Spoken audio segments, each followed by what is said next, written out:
ভাই দেখো, আমি তোমার একদম শুরু থেকে দেখাই দিতেছি, কোনো ভুল করবে না, ভিডিওটা ভালো করে দেখবা। প্লে স্টোরে প্রথমে যাবা, প্লে স্টোরে যাওয়ার পর সার্চে যাবা, সার্চ বক্সে যাওয়ার পর এখানে লিখবা এক্স ভিপিএন। হ্যাঁ, এই যে এক্স ভিপিএন এটা লিখবা, লেখার পরে এই যে এক্স ভিপিএন এটা ডাউনলোড দিবা, ইনস্টল দিবা।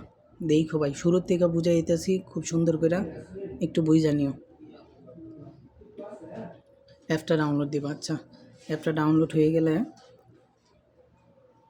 আচ্ছা অ্যাপটা কিন্তু ডাউনলোড হয়ে গেছে, এখন তোমার ফোনের সামনে চলে আসবে। হ্যাঁ, সামনে চলে আসবে, এই তো এক্স ভিপিএন, এইটাতে চাপ দিবা। চাপ দেওয়ার পর এই যে কন্টিনিউ সেম এই লেখাটা আসবে, এইটাতে চাপ দিবা। চাপ দেওয়ার পর এই যে নিচে দেখো লেখা আছে সাইন ইন, ঠিক আছে, সাইন ইন দেখো সুন্দর করে লেখা আছে সাইন ইন, এইখানে চাপ দেবা। আমি যে তোমার এই ইমেলটা হোয়াটসঅ্যাপে পাঠাইমো ওইটা কপি করে ইমেলটা এই জায়গায় বসাবা, পাসওয়ার্ডটা কপি করে তুমি এই জায়গায় বসাইবা, ঠিক আছে। আচ্ছা, আমার যেহেতু একটা ইমেল আছে সেভ করা, তো আমি এটাই দিলাম। তারপরে তুমি বসানোর পরে সাইনিংয়ে চাপ দেবা। দেখো এটা কিন্তু হয়ে গেছে। তারপরে তুমি এই যে হোমে যাবা, হোমে যাবা, ঠিক আছে।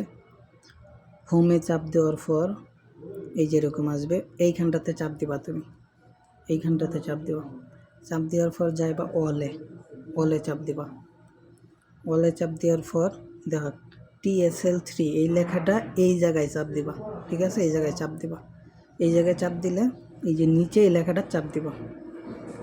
দেখছো হয়ে গেছে, এখন কিন্তু কানেক্ট নিয়ে নিবে, বুঝছো। জিমেলটা যখন বসাইবা তখন কিন্তু একটু ওয়াইফাইয়ের প্রয়োজন পড়বো কিংবা হটস্পটের প্রয়োজন পড়বো, ঠিক আছে, একটু দিয়া দিবা। তারপরে তুমি সিমে ডাটা চালু করে ওয়াইফাইটা অফ করে দিবা। আশা করি তোমার বুঝাইতে পারছি। ভিডিওটা একটু সুন্দর করে মনোযোগ দিয়ে দেখা তারপরে ওকে করো। হ্যাঁ।